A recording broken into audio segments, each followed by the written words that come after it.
Hello, I'm Gemma and this is Non-Fic Books, and today we're back with Non-Fiction November 2016, and this is my third review video for this, and this week's topic is the fascinating one. And because I am absolutely rubbish and can never ever stick to a TBR, this is not Kate Hubbard's Serving Victoria, but instead is Sara Reid's Maids, Wives and Widows, exploring early modern women's lives 1540 to 1740. This was published in 2015 by Pen and Sword History and is 181 pages. A relatively short, quick read. Sara Reid is a lecturer at Loughborough University and has a PhD in early modern literature. This is a really interesting book. Obviously, it's looking at women's history, which is a particular interest of mine, and the early modern period was an absolutely fascinating period of change, and one where really, as early modern suggests, is where women started to become and experience lives that are much more similar to the lives that we experience now.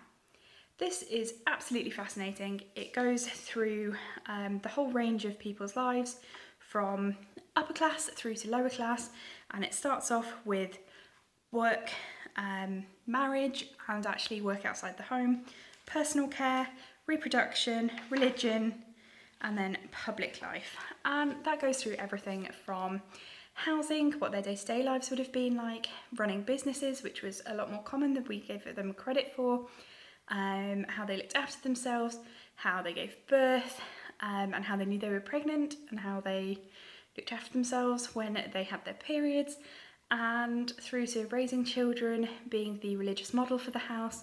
Really, really fascinating range of books. One thing with this book is it isn't so much a sort of fully rounded popular history. It almost feels like a PhD which has been published. This isn't actually what her PhD was on, and she has written other books, but it doesn't have, it's not a fully rounded book. It doesn't have a nice conclusion at the end. The introduction just sort of dives in straight away rather than giving you a bit of an overview. So it isn't the most sort of enjoyable, fluid read, but it's absolutely fascinating. And I think if you were looking to go in to study women's history, this would be an absolutely fantastic book to have as a reference book. And that being said, it's not boring, it's really interesting to read, and her writing style is very easy to read, so you can just absolutely fly through this. But I think it would probably be slightly more for people with a particular interest in this rather than someone who is just very vaguely interested, because it's not put together in a traditional sort of popular history sort of way. This period was amazing.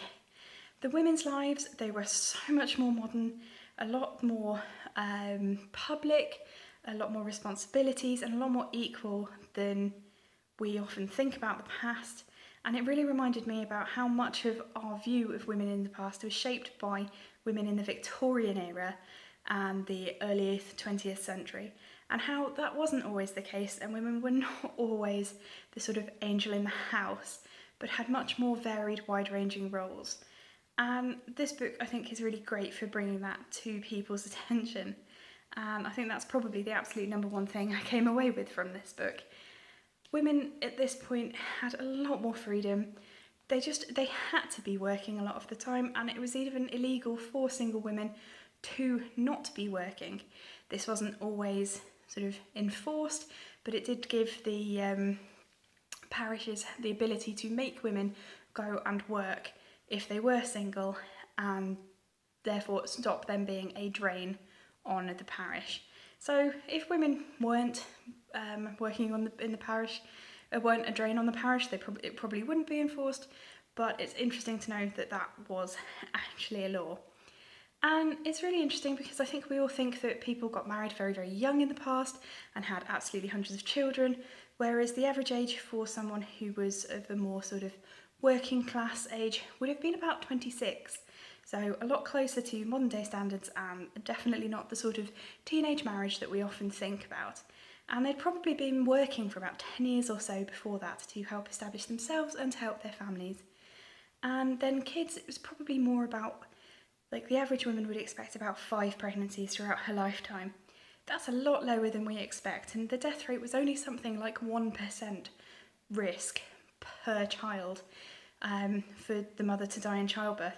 And that's a lot lower than when you move through into the Victorian period, where it was more like 4%, probably due to the sort of more medicalising of birth and doctors being involved, and obviously at this point they did not know the importance of cleanliness and washing the hands between patients and things like that, and so all sorts of horrific diseases were spread that way. So life was very, very different to what I think a lot of people imagine at this period of time for women. Obviously it was very hard, there was lots of work, you were never really done, and you did have a lot of pressure on you to be a very good role model for your family in a very difficult time, especially when it is related to religion, because at this point there was absolutely massive religious upheaval throughout England, bouncing between Protestantism and Catholicism being the official religion, and then the large number of sects creeping up at this point. It was really when things like Quakerism and Puritanism were becoming their strongest, and so how to sort of be the good role model while everything around you is changing so much. So it's absolutely fascinating learning about these women's lives. I really recommend this book if you have any interest in it. As I said, it's not the most sort of well-rounded book as a whole, but the information in it is absolutely fascinating, and her writing is enjoyable to read. So I would recommend it, even though it isn't absolutely perfect. I would be interested. I think she's written another book on menstruation and the female body in early modern England, and Flesh and the Spirit, an anthology of 17th century women's writing, and I would be very interested to pick up both of those books, because if they're anything like this, I'm sure I will learn a lot. So I really enjoyed that, even though it was a little bit different, and I'd love to know what you read for fascinating, if you did each of the topics, and if not, just let me know about a book you've been reading this month, because it's really interesting to see the wide range of books that people have been reading. If you have any questions or comments, leave them down below, and fingers crossed I will see you next week for the final one, although I am at York History Weekend this weekend, so this will probably be going up the day after I've been to it, but I'll be spending my day listening to history lectures rather than reading, and it's often Saturday I do a lot of my reading, so fingers crossed I will still be able to get that review video up for you next week. Have a lovely week and enjoy non-fiction. Bye!